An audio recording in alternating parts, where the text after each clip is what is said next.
A server wipe is coming to Dark and Darker Early Access, and the entire community of dungeon delvers are anxious to have all their hard-earned stats and gears reset. I'd like to share an in-depth guide of how I leveled multiple characters to 15 while taking home some loot and slowly memorizing the map. And just a heads up, this game is really hard. Regardless of how many guides you watch, you are gonna die a lot, and that's fine. You never own the gear you find, you're just renting it. Welcome back to the Goblin Cave Guide. Let's start out by picking the class that we're comfortable with, and then coming up with a funny name that we're going to enjoy seeing in the kill feed over and over. Confirm, going to go ahead and enter the lobby, and then see the beautiful sight of an empty stash. Think of the possibilities. On the perk screen, we're going to swap out Two-Hander for the Crush perk. This is going to let us break down doors and chests. Rage is going to give us speed and damage, and Reckless Attack will let us deal damage to anyone who's gotten a head start on collecting gear. Diving right in, we're going to use Crush to immediately open this door, trying to clear this room as fast as possible. The basic combat in Dark and Darker usually involves baiting the PvE enemies into attacking you, and then you punish them, so try to learn their attack patterns and think around them. This basic combat turns into immediate chaos after a Warlock shoots a spell through this door. I'm prepared since I know what the room next to us looks like, so I'm going to head in and try to attack them. You can use your PvE enemies to your advantage by pinching other players between your swings and Goblin Steel, just like that. And it's usually easy to get caught onto enemy characters, so try crouch jumping onto obstacles to jump away. Your clothes aren't great when you start out, so sometimes it's better to drop them for an additional speed bonus. And as you see when I'm getting close to this wizard, taking out my weapon would have taken a long time, so don't feel afraid to get your hands dirty and throw a couple punches. We don't care about players though in these early runs. We care about killing enemies for XP and the amazing loot. Cavern bats and skull bats usually have excellent pendants, and if you see a statue like this asking for a high five, you should definitely investigate. The developers hide secret switches and passageways all over these maps, and they usually lead you to some good loot and a great place to rest. Don't forget to close the lever, and now you have your own little sanctuary. If you're wearing starter gear, don't worry about making noise. Breaking things down gives you experience points, leads you to valuable treasure, and most importantly, gets you gear that's used to upgrade your kit. PvP is a great way to show your mastery of all the different weapons that you possess, and also, it's a potential to take out great loot or just lose your original starter gear, so it's kind of a win-win. These shrines are always worth your time. Blue is speed, green is health, and red is protection. If you made it this far in the video, help me out with a like and subscribe if you'd wish. You can hit me with the bell icon if you want to get notifications when I drop new videos. I'll definitely be trying to put out patch note videos the day of, talking about my thoughts on the meta and such. Let's get back to the dungeon. The southeast part of the Goblin Caves are littered with these mummies. They're extremely easy to kite, and as long as you're patient and back up, you'll be able to kill them without too much difficulty or health lost.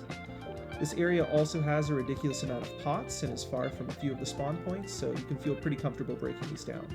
You can also break down some wooden structures throughout the dungeon, and these give you access to secret areas with more enemies and loot. This is one of my favorite ones. As you can see, mummies are a great source for bandages, and health consumables are always crucial to surviving the dungeon. Goblins usually drop weapons, raw gold, or gray consumables. The experience is more important than their actual loot.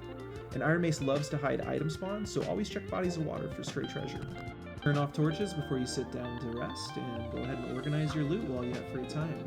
These goblin mages and bolo singers up ahead can be pretty tricky for melee characters. I found the best way to take on these ranged goblins is to run them down and tank a shot, or try to kite around them and make them miss.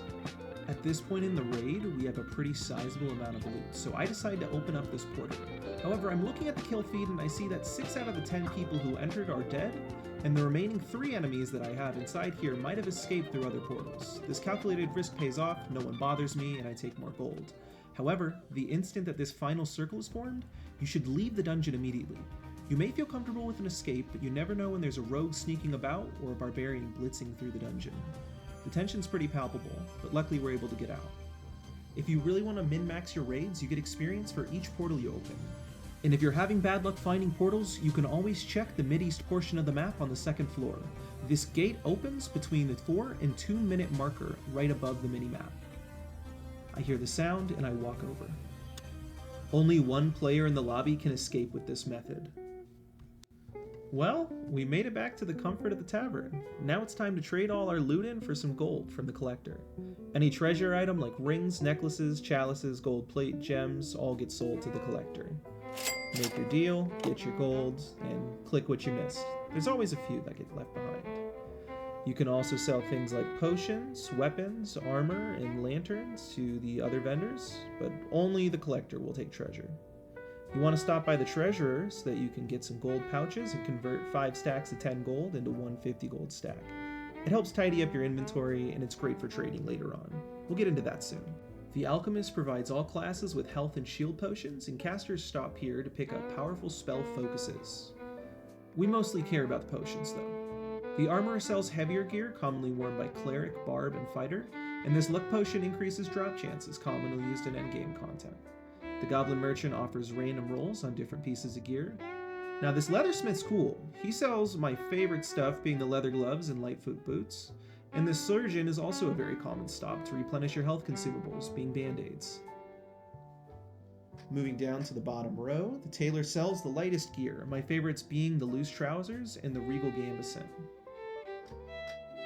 This Tavern Master guy is pretty niche. It has instruments for Bard and alcohol for questionable clerics. We all know and love the Collector. Love you, bestie. Thank you. The Treasurer here can also convert useless silver coins into gold for more commerce. This Weaponsmith is great. They sell almost all the melee weapons available to these classes, and there's a good pool to buy from.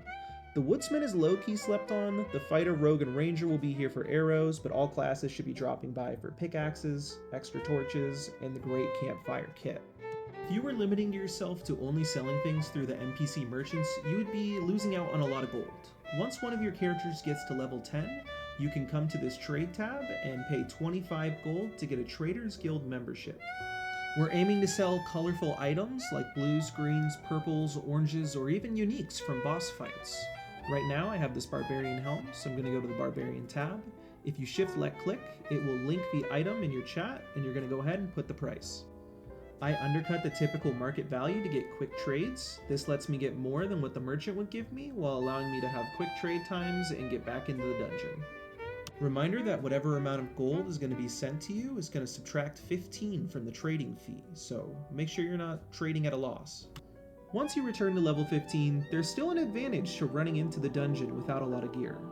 On the screen, I've added a couple different perk and skill combinations for a few classes that I've found success in with just going in without any gear and coming out with someone else's kit, or coming out with a whole bunch of loot based on the spots I like to hit every round. Of course, everyone has different interpretations on builds, but these are just what I recommend for walking around smacking people with the wooden staff or the really horrible barbarian axe. And lastly, if you have any bluestone shards, I'd highly recommend picking up the Orc race customization. It pushes a lot of melee classes over the edge for clearing mobs. But yeah, that's all I got.